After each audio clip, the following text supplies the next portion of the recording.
Hi everyone, you are watching Aussie Property Hub. If you're planning to buy property in 2026, there is a genuine risk that the suburb you are considering may already be declining in value, and most buyers won't realise this until after the contract is signed. Across Australia, several suburbs have already experienced sharp price falls.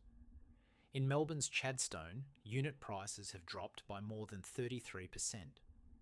In Sydney's Crow's Nest, a suburb traditionally regarded as one of the North Shore's safest and most reliable locations, unit prices have fallen by over 20%. These changes are not random or unexpected. They follow clear patterns that have appeared repeatedly in previous property cycles. Property analysts, economists, and long-term housing data consistently show that there are 5 specific warning signs that usually appear before a suburb experiences price declines. When buyers ignore these indicators, they risk losing tens of thousands of dollars almost immediately after purchasing. By understanding these patterns, buyers can avoid making costly mistakes and protect themselves from entering negative equity. One of the most common warning signs is apartment oversupply. When developers release large numbers of high-density apartments faster than demand can absorb them, prices come under pressure. This has occurred in Melbourne's Docklands and South Bank, as well as Sydney suburbs such as Zetland, Parramatta and Homebush. When too many similar apartments enter the market at once, scarcity disappears, competition increases, and price growth becomes difficult to sustain. Another major risk indicator is high vacancy rates. When vacancy levels rise, it indicates that supply is exceeding demand. Vacancy rates above 3% are a concern, and anything above 5% signals serious stress in the market. Suburbs such as Docklands, South Bank and Tarneit have recorded elevated vacancy levels, which places ongoing downward pressure on both rents and property values. Affordability constraints are another critical factor. After extended periods of strong growth, many markets reach a point where buyers simply cannot borrow enough to pay higher prices. Adelaide is a clear example, where mortgage repayments now consume approximately 51.5% of household income, compared to 27% in 2019. This level of financial pressure limits future demand and increases the likelihood of price stagnation or decline. Economic concentration also plays a significant role. Suburbs and regional towns that rely heavily on a single industry, such as mining, tourism, or manufacturing, are particularly vulnerable.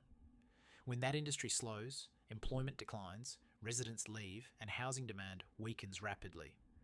This often results in prolonged periods of falling or flat property prices. Poor infrastructure and amenity gaps represent another major risk.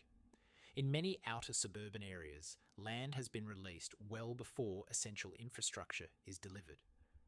When schools, transport, shops and healthcare services lag behind population growth, these areas struggle to attract long-term residents. Infrastructure projects often take 10 to 15 years to complete, meaning buyers may experience a decade or more of weak or negative growth while waiting for promised improvements. When a suburb shows 2 or more of these warning signs at the same time, the risk increases significantly. This is currently evident in several parts of Melbourne. Inner-city apartment precincts such as Docklands and South Bank continue to face structural challenges. Analysts have noted a lack of scarcity, high ongoing maintenance costs, and weaker rental yields. Despite solid transaction activity, values for 1, 2, and 3-bedroom apartments declined over the 12 months to June 2025. BIS Shrapnel has warned that inner Melbourne apartments face an increased risk of a hard landing. Vacancy rates remain elevated, sitting around 5% in Docklands, 6% in the CBD, and 7% in South Bank. This equates to approximately 1,200 apartments currently vacant, with thousands more still under construction and expected to enter the market. Chadstone has recorded one of the steepest unit price declines in the country, with values falling by 33.3% to around $550,000. For buyers who purchased units at approximately $750,000 just 2 years ago, this represents a loss of roughly $250,000 on paper, placing many into negative equity with limited prospects for recovery in the short term. Sunshine has also experienced significant declines, with unit prices down 18.9% to approximately $450,000. While the suburb has been promoted as a future growth hub due to major infrastructure projects, apartment oversupply has placed substantial pressure on values. Sydney is facing similar challenges, and these are no longer limited to fringe locations. Crow's Nest, a long-established North Shore suburb with strong transport connections and lifestyle appeal, has seen unit prices fall by 20.7% to around $900,000. When traditionally defensive suburbs experience declines of this scale, it highlights the seriousness of apartment oversupply across Sydney. High-risk Sydney precincts include Zetland, Parramatta CBD, Homebush, Wentworthville, Lidcombe, Haymarket and Sydney Olympic Park. Parramatta was heavily marketed as Sydney's second CBD, prompting aggressive development and strong investor interest. However, tenant and owner-occupier demand has not kept pace with supply, leading to weak rental performance and falling resale values. Sydney Olympic Park was expected to be a major urban renewal success, but it has instead become a cautionary example.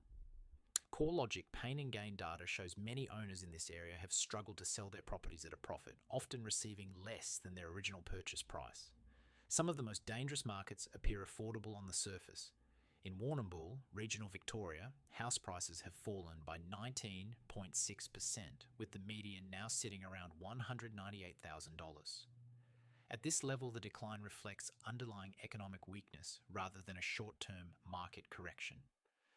Buninyong Heads, a coastal town near Geelong, has experienced a 20.5% decline, impacted by rising interest rates and population movement away from Victoria. Outer suburban growth areas such as Donnybrook, Rockbank and Truganina demonstrate the risks of buying into infrastructure promises. These areas have seen land released rapidly, while essential amenities remain limited. Poor walkability, lack of local services, and delayed transport projects have reduced buyer appeal. Infrastructure delivery often takes a decade or more, leaving buyers exposed to prolonged periods of weak performance. Brisbane has been one of Australia's strongest performing markets, but even there, high-density apartment precincts such as Chermside and Fortitude Valley face oversupply risks. Perth, despite strong growth of more than 24% in 2024, still shows underperformance in outer fringe suburbs with limited amenities, including areas like Kwinana and Highland Park. Buyers can identify these risks by reviewing development approvals, rental listings, and vacancy data. Inner Melbourne currently has approximately 6,600 apartments under construction, with the majority concentrated in Docklands and South Bank. Large volumes of similar rental listings indicate excess supply. Suburb-level vacancy rates above 3% should prompt caution, while rates above 5% suggest a market under significant pressure. Affordability can be assessed by examining price-to-income ratios and days on market. Ratios above 8 to 10 times household income often signal limited future growth potential. Extended selling periods indicate buyers are reaching their borrowing limits. Infrastructure quality can be assessed by physically visiting the area and evaluating access to transport, schools, and essential services. Importantly, property type matters just as much as location. Established houses in lifestyle-rich, well-serviced suburbs consistently outperform new high-rise apartments. Boutique, low-rise apartments with strong owner-occupier appeal tend to hold value more reliably than generic investor-grade towers, even within higher-risk suburbs. The pattern remains consistent. Established houses outperform new apartments. Boutique developments outperform high-rise towers. Owner-occupier appeal outperforms investor-grade stock. This distinction becomes critical in a selective market like 2026. Looking ahead, analysts expect borrowing capacity to remain constrained. CBA and NAB have revised their forecast, with both indicating the possibility of interest rate hikes as early as February 2026. NAB expects 2 rate increases, while CBA expects 1. If rates rise rather than fall, borrowing power will decline further, weakening demand in marginal suburbs. While the first half of 2026 may still show modest national price growth, the second half is likely to reflect affordability limits and tighter lending conditions. Perth, Brisbane and Adelaide appear better positioned, while Sydney and Melbourne face more selective outcomes, with growth concentrated in specific suburbs and property types. The data is clear. Chadstone is down 33.3%. Crow's Nest has fallen 20.7%. Sunshine is down 18.9%. Warrnambool has dropped 19.6%. These are not isolated incidents. Nearly 30% of Australian suburbs are currently experiencing price declines. In some regions, the proportion is even higher. At Aussie Property Hub, we track Australia's highest risk suburbs, vacancy trends, supply pipelines, and early warning signals every week.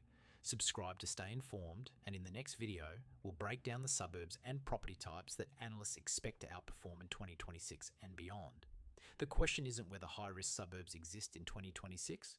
The real question is whether you're about to buy in one.